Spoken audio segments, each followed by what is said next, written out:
Puluhan tahun sebelum kisah utama dimulai, sebuah lembah terpencil hidup di bawah kekuasaan yang penuh ketakutan dan ketidakadilan.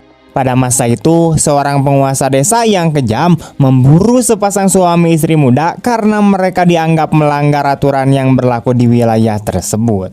Demi menyelamatkan diri, pasangan itu bersembunyi di ruang bawah tanah sebuah bangunan kayu tua. Namun, ketenangan mereka tidak berlangsung lama. Suara langkah kaki mulai terdengar semakin dekat, menandakan bahwa tempat persembunyian mereka telah ditemukan.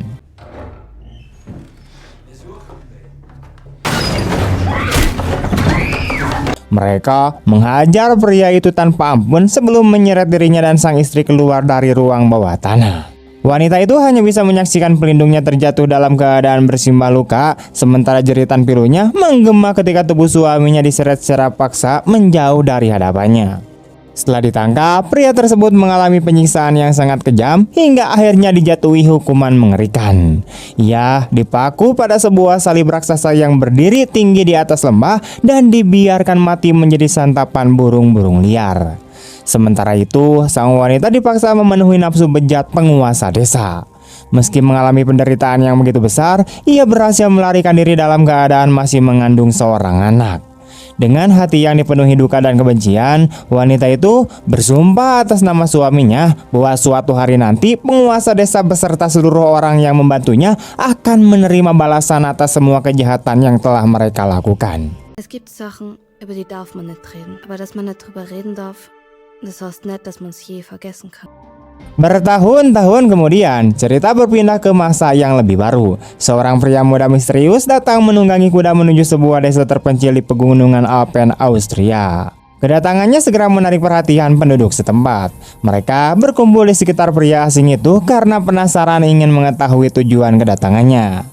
Desa tersebut berada di bawah kendali seorang pria tua kaya raya bernama Briner Tua bersama 6 putranya yang terkenal kejam dan haus kekuasaan, yaitu Hans, Huber, Otto, Louis, Eddie, dan juga Rudolf. Wer bist? Ryder, Was willst du da bei uns? lieber das gleich umkehrst.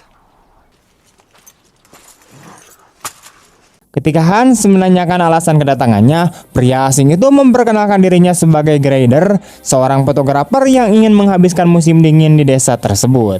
Dengan sikap tenang dan penuh keyakinan, Greider melemparkan sebuah kantong berisi uang logam sebagai pembayaran tempat tinggalnya. Untuk memastikan bahwa ia benar-benar seorang fotografer, keenam bersaudara itu memintanya menunjukkan kemampuan memotret.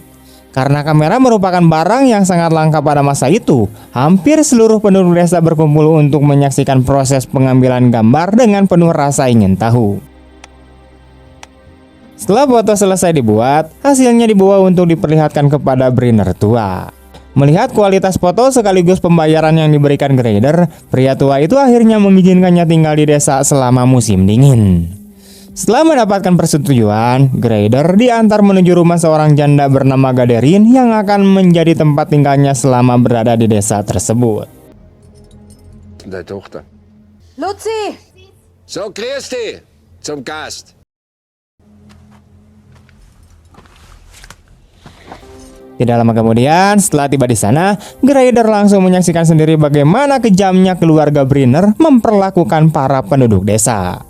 Di depan matanya, Lucy, yaitu putri janda Gaderin, dicekik pada bagian leher dan diperlakukan dengan kasar layaknya seekor hewan oleh salah seorang putra Briner.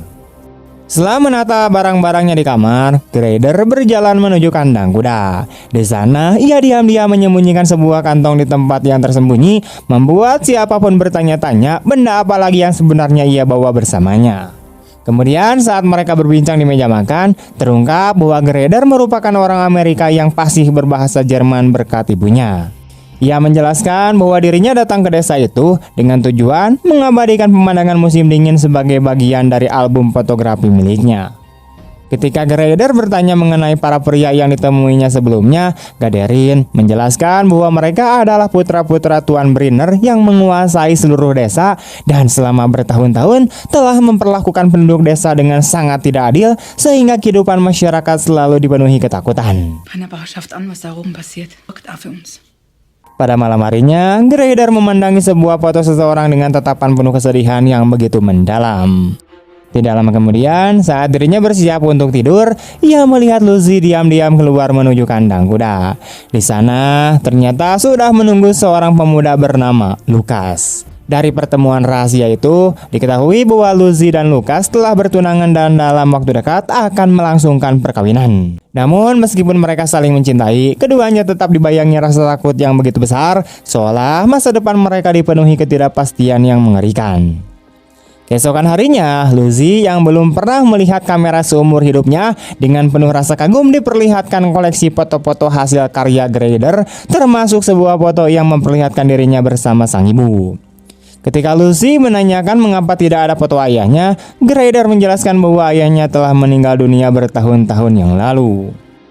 Setelah itu, Greider menawarkan diri membantu pekerjaan rumah yang dilakukan Gaderin dan Lucy. Ia pun membantu mereka membelah kayu bakar untuk persediaan api selama musim dingin. Beberapa waktu kemudian, Lucy pergi ke desa untuk membeli berbagai kebutuhan sehari-hari dan Greider memutuskan untuk menemaninya. Ketika Lucy sibuk berbelanja, Greider memesan paku serta kopi kepada pemilik toko bernama Wirtin bersama suaminya. Tidak ada seorang pun yang mengetahui untuk apa sebenarnya paku-paku tersebut akan digunakan. Saat mereka masih berada di toko, mereka bertemu kembali dengan putra-putra Brinner. Begitu melihat Lucy, Otto Brinner langsung berusaha mendekatinya. Setelah itu, Otto menawarkan minuman keras kepada Greider sebagai bentuk perkenalan. Namun, Greider dengan sopan menjelaskan bahwa dirinya tidak mengonsumsi minuman haram tersebut.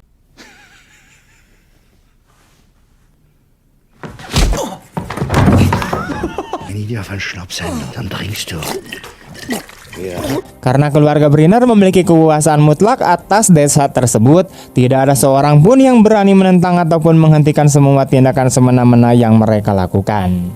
Menyadari bahwa musim salju akan segera tiba, Lucy diam-diam menyarankan Greider agar segera meninggalkan desa sebelum dirinya menjadi korban kekejaman keluarga Brinner.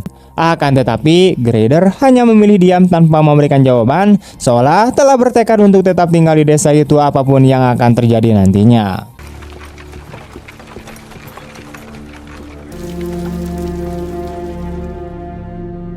Selama beberapa hari berikutnya, Greider menjelajahi seluruh lembah sambil membawa kameranya dan mengabadikan berbagai sudut pemandangan yang ditemuinya.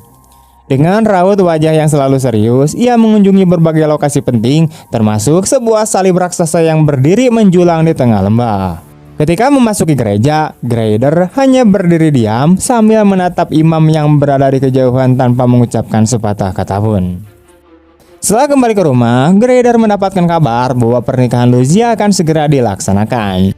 Lucy kemudian meminta sebuah hadiah darinya berupa foto dirinya bersama Lucas yang diambil sebelum upacara pernikahan berlangsung.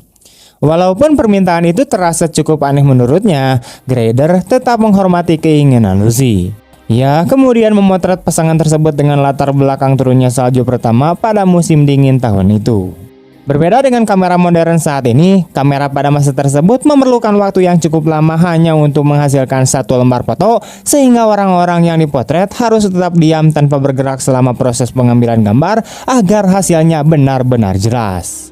Tidak lama setelah salju pertama turun, dimulailah pekerjaan penebangan kayu di hutan, sebuah pekerjaan yang sangat berbahaya dan melibatkan seluruh pihak desa, termasuk seluruh putra Tuan Brinner. Satu kelompok bertugas melepaskan batang-batang kayu dari atas jalur luncuran, sedangkan kelompok lainnya menunggu di bagian bawah untuk menerima dan memuat batang kayu tersebut. Pada awalnya, semua pekerjaan berjalan dengan lancar ketika batang-batang kayu meluncur menuruni lereng tanpa kendala. Namun kemudian sebuah tragedi terjadi ketika salah satu batang kayu tidak kunjung sampai ke bawah. Menyadari ada sesuatu yang tidak beres, Eddie Brinner pergi untuk memeriksa penyebabnya. Beberapa saat kemudian, ketika saudara-saudaranya masih menunggu kabar mengenai dirinya, batang kayu yang sempat tersangkut akhirnya kembali meluncur ke bawah.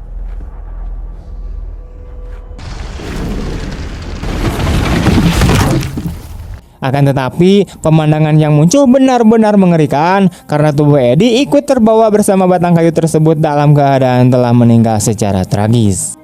Dentang lonceng desa segera bergema sebagai tanda bahwa kabar duka telah menyelimuti seluruh desa. Seluruh penduduk, termasuk Brenner tua yang selama ini dikenal dingin dan keras, berkumpul untuk berduka atas kematian Eddie. Meskipun demikian, tidak setetes pun air mata terlihat mengalir dari wajah Brenner tua, kemungkinan karena bertahun-tahun menjalani kehidupan yang dipenuhi kekejaman, ketidakadilan, dan penindasan telah membuat dirinya kehilangan rasa belas kasihan. Ketika jenazah Eddie dibawa pulang menuju rumah keluarga Brenner, Luigi melihat Greider yang sedang duduk di atas kudanya dari kejauhan. Pria itu hanya memperhatikan seluruh kejadian tersebut dalam diam tanpa sedikit pun mendekati kerumunan. Keesokan harinya, persiapan pernikahan Luigi kembali dilanjutkan. Namun, suasana duka dan ketidakbahagiaan sangat terasa di kedua belah pihak keluarga. Gaderin kemudian memperlihatkan foto Luigi dan Lukas kepada orang tua Lukas dengan harapan mereka dapat membatalkan pernikahan tersebut. Sayangnya, imam paroki telah memastikan bahwa upacara pernikahan tetap harus dilaksanakan sesuai perintah Tuan Brenner. Mendengar keputusan itu, Luigi tidak lagi mampu menahan emosinya. Dengan penuh keputusasaan itu, ia memohon agar Lukas melarikan diri bersamanya meninggalkan desa tersebut. Namun, Lukas menyadari bahwa mereka tidak mungkin meninggalkan kedua orang tua mereka yang telah lanjut usia begitu saja. Menikah di desa yang berada di bawah kekuasaan keluarga Brenner terasa begitu menakutkan, sehingga Luigi terus mendesak tunangannya agar segera melakukan sesuatu sebelum semuanya terlambat. Setelah tanpa sengaja menyaksikan percakapan penuh keputusasaan antara Luigi dan Lukas, Greider kembali ke tempat tidurnya. Beberapa saat kemudian, ia mengeluarkan sebuah liontin dari dalam sakunya. Sambil menatap benda itu dengan sorot mata yang tajam, wajah Greider dipenuhi kemarahan yang selama ini telah lama dipendam jauh di dalam hatinya. Keesokan harinya, Rudolf Brenner berangkat menjalani perburuan rutinnya, sebuah tradisi tahunan yang selalu dilakukannya setelah turunnya salju pertama. Saat sedang memburu rusa di tengah hutan yang sunyi, perburuannya tiba-tiba terganggu oleh sebuah suara asing yang membuat rusa buruannya melarikan diri.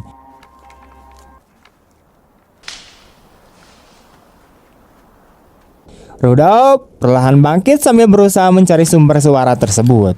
Namun dalam sekejap, sebuah batang kayu yang dipenuhi paku melesat deras dan menghantam bengutnya.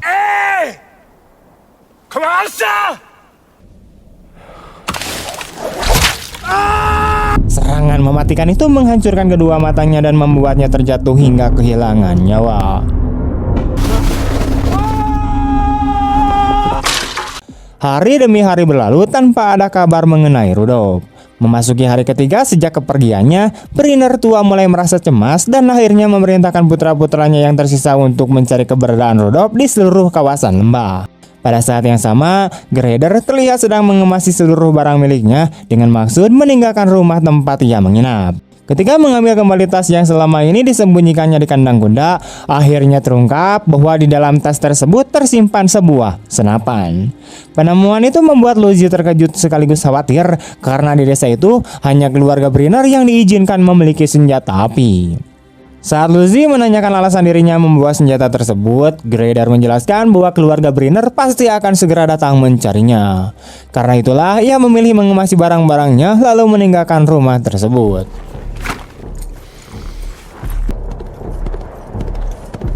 Tidak lama kemudian, putra-putra Brenner akhirnya menemukan jasad Rudolf.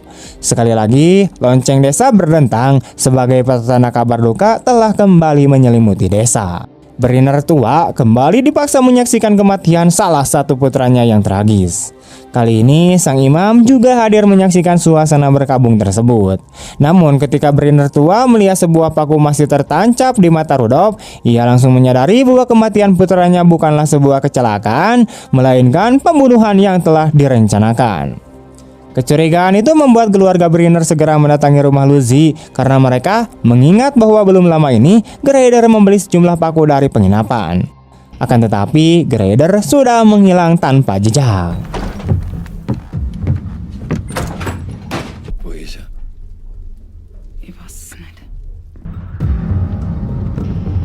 Salju yang terus turun sepanjang malam berhasil menutupi seluruh bekas langkahnya sehingga tidak ada seorang pun mampu mengetahui kemana ia pergi. Meskipun situasi semakin mencekam, Brenner tua tetap memerintahkan agar pernikahan Luigi tetap dilangsungkan sesuai rencana.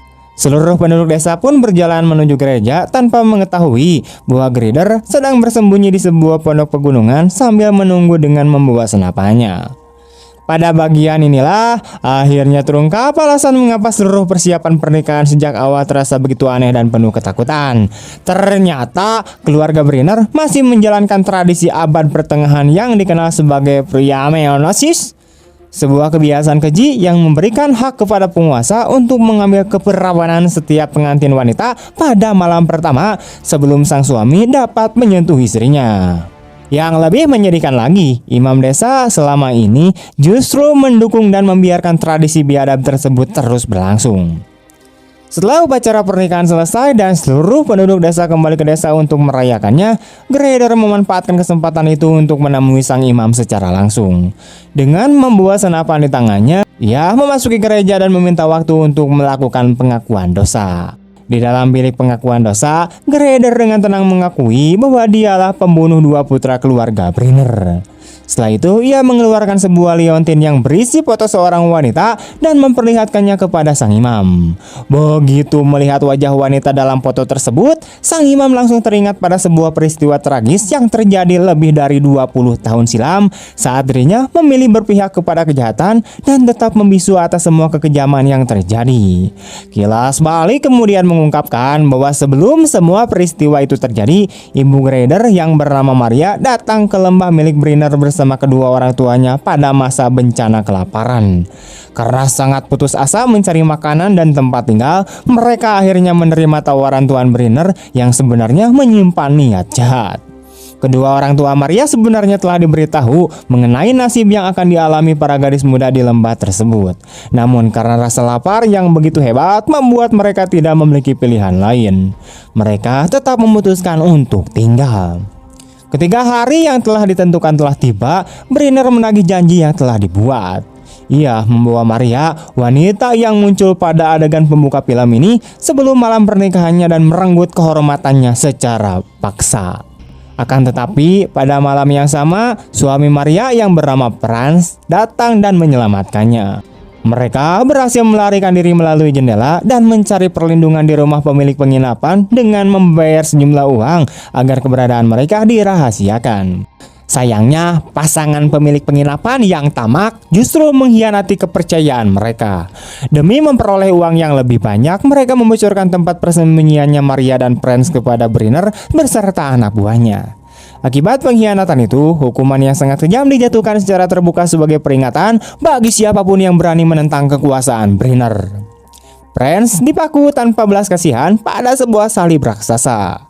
Namun di tengah kelengahan singkat para penjaga, Maria memanfaatkan kesempatan tersebut dengan menendang kuda yang ditunggangi Brenner hingga pria itu terjatuh. Kesempatan itu dimanfaatkan Maria untuk melarikan diri dari tangan penyiksanya.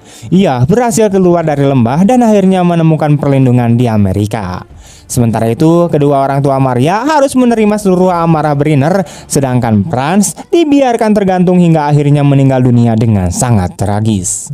Setelah seluruh kisah masa lalu itu terungkap, sang imam akhirnya menyadari kenyataan yang mengerikan. Dukungannya terhadap tradisi abad pertengahan yang kejam kini harus dibayar dengan nyawanya sendiri karena pria yang kini berdiri di hadapannya datang membawa pembalasan atas penderitaan ibunya dan berniat membuat semua orang yang terlibat mempertanggungjawabkan dosa-dosa mereka.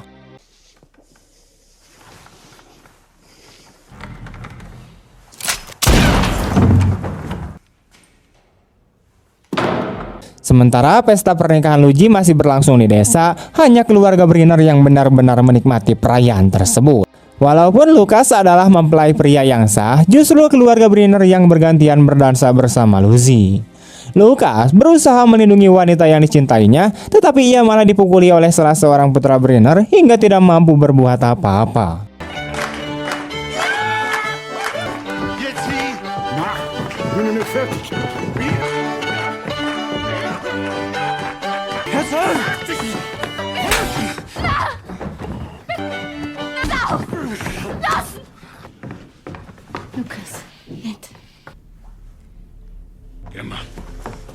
Lukas hanya bisa menyaksikan Lucy dibawa pergi oleh keluarga Brenner. Namun ketika mereka sedang mengantar Lucy menuju rumah, tiba-tiba Brenner muncul menghadang sambil menodongkan senapannya.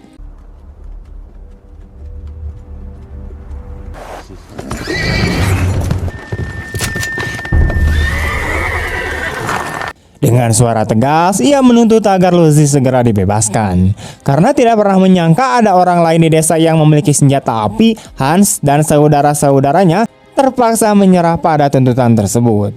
Sesuai perintah Grider, Lucy akhirnya berhasil melepaskan diri dari cengkraman mereka dan kembali ke pelukan Lukas. Luzi, steige auf. Go. Los. Vorher im Hof. Morgen. Nach Sonnenaufgang. Setelah itu, Grider menantang seluruh keluarga Brenner untuk melakukan duel di peternakan mereka pada keesokan harinya, yaitu tempat yang kini ia gunakan sebagai persembunyian setelah kematian Rudolf. Sesudah semuanya selesai, Grider mengantarkan Lucy kembali ke rumahnya, lalu memindahkan seluruh keluarga Gaderin ke rumah keluarga Lukas demi menjaga keselamatan mereka. Lukas mengucapkan rasa terima kasih yang tidak terhingga karena berhasil mendapatkan kembali calon istrinya. Namun ibu Lukas justru dipenuhi rasa cemas karena khawatir keluarga Brenner akan membalas dendam. Grider kemudian menenangkan mereka dengan menjelaskan bahwa dirinya sendirilah yang akan menghadapi keluarga Brenner dalam duel yang telah ditentukan. Setelah mengatakan hal tersebut, ia meninggalkan rumah itu. Selanjutnya, Grider menuju rumah pasangan pemilik penginapan untuk menuntaskan pembalasannya. Setelah mengetahui bahwa merekalah yang menerima uang dari Brenner sebagai imbalan karena mengkhianati ibunya dahulu, Grider langsung menodongkan senapan kepada sang suami. Kemudian ia melemparkan sekantong uang logam kepada sang istri dan memaksanya menelan seluruh uang tersebut sebagai hukuman atas keserakahannya. Fressen. Bitte aufhören.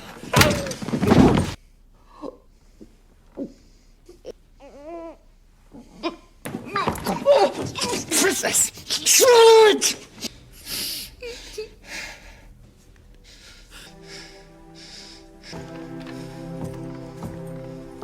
Setelah memberikan siksaan singkat kepada pasangan itu, Grider kembali ke pondok pegunungan untuk menunggu duel yang akan segera dimulai.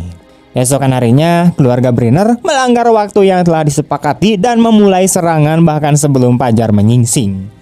Mereka melancarkan serangan besar-besaran ke pondok tempat Grider bersembunyi dengan tujuan membunuhnya saat itu juga. Grider segera berlindung di ruang bawah tanah. Berkat perlindungan tersebut, ia berhasil selamat dari rentetan tembakan yang menghujani pondok itu tanpa henti.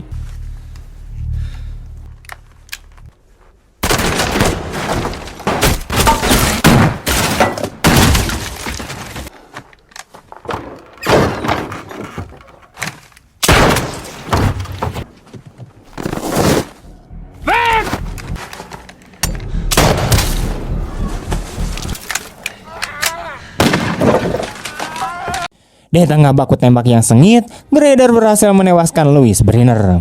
Pertempuran pun berubah menjadi baku tembak yang sangat sengit, dan kali ini Grider harus menghadapi 3 saudara Brenner lainnya seorang diri. Berbekal sebuah senapan Winchester Lever Action yang mampu menembakkan peluru secara berulang dengan sangat cepat, Grider memperoleh keunggulan yang sangat besar. Sementara itu, saudara-saudara Brenner hanya menggunakan senapan laras ganda dan senapan breech loading yang jauh lebih lambat dan tidak mereka kuasai sebaik Grider. Dengan memanfaatkan keahlian menembak serta keunggulan senapan miliknya, Grider secara bertahap berhasil membunuh ataupun melumpuhkan keempat saudara Brenner yang masih tersisa.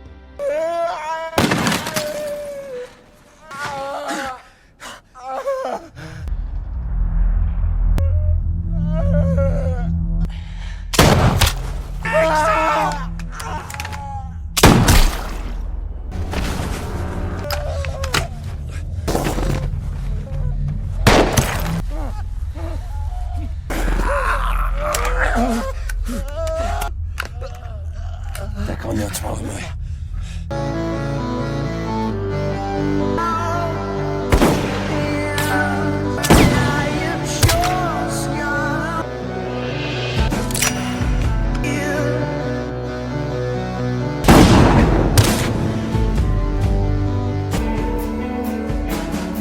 Setelah seluruh dendamnya terhadap para putra Brenner akhirnya terbalaskan, Grider berangkat menuju rumah Brenner tua untuk menyampaikan sendiri kabar kematian seluruh putranya. Namun di sepanjang perjalanan, ia menyadari bahwa masih ada beberapa penduduk desa yang oon yang tetap setia kepada Brenner tua. Ketika Greener semakin mendekati rumah keluarga Brenner, tiba-tiba seorang pandai besi menyergapnya menggunakan kait besi besar untuk mengangkat batang kayu. Tepat ketika kait tersebut hendak menghantam Grader, Lucas datang tepat pada waktunya dan menembak penyerang itu hingga tewas, sehingga nyawa Grader berhasil diselamatkan. Meskipun demikian, bahu Grader tetap terluka akibat kait besi tersebut. Dengan tekad yang tidak tergoyahkan, Grader akhirnya memasuki rumah Brenner tua dan menemukan pria tua itu sedang terbaling lemas di atas tempat tidurnya. Grader kemudian melemparkan liontin miliknya ke arah Brenner. Setelah melihat isi liontin tersebut, Brenner langsung memahami siapa pria yang kini berdiri di hadapannya. Ia akhirnya menyadari bahwa Grader tidak lain adalah putra Maria, satu-satunya wanita di desa yang 20 tahun sebelumnya berani melawan hukum kejam yang ia ciptakan. Ketika Brenner menanyakan nasib putra-putranya, Grader menjawab dengan tenang bahwa semuanya telah mati. Pada saat itulah Brenner mengungkapkan sebuah kenyataan yang mengejutkan. Ia mengatakan bahwa Grader sebenarnya telah membunuh saudara-saudara tirinya sendiri. Baru kemudian terungkap bahwa Brenner tua adalah ayah kandung Grader. Karena ternyata Grader lahir dari pemerkosaan yang dilakukan Brenner terhadap Maria pada malam sebelum pernikahannya bertahun-tahun silam. Dengan hati yang berat dan penuh penyesalan, Brenner meminta agar hidupnya segera diakhiri. Grader akhirnya mengabulkan permintaan tersebut dengan melepaskan satu tembakan tepat ke jantungnya hingga Brenner meninggal seketika.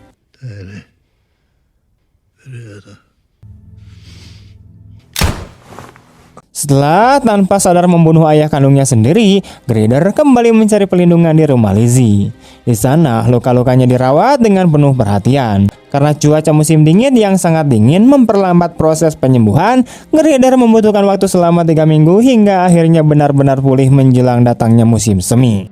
Sementara itu, berbagai keluarga yang tinggal di lembah mulai menuntut agar Grader dihukum karena banyak di antara mereka masih memiliki hubungan darah dengan Brenner tua akibat berbagai tindakan Brenner selama bertahun-tahun. Ketika musim semi akhirnya tiba, Grader meninggalkan desa itu dengan cara yang sama seperti saat pertama kali ia datang, yaitu menunggangi kudanya seorang diri. Sebelum benar-benar pergi, ia melemparkan pandangan terakhirnya kepada Luigi beserta keluarganya, menyadari bahwa dirinya tidak akan pernah lagi menginjakan kaki di lembah tersebut. Kematian pemimpin yang kejam beserta seluruh putranya kemungkinan besar akan membawa kehidupan yang jauh lebih baik bagi seluruh penduduk desa.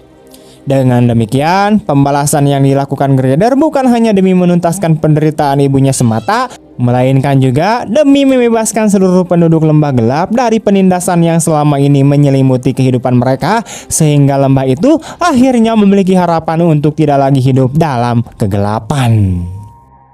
Tamat. Oke teman-teman, sekian dulu video hari ini. Bagaimana tanggapan kalian tentang film ini? Tulis di kolom komentar. Dan jika kalian suka dengan video ini, jangan lupa untuk like, comment, share kemanapun kalian suka. Dan jika kalian ingin request film apa selanjutnya, tinggalkan jejak berupa komentar. Terima kasih, see you next time, man. Bye-bye.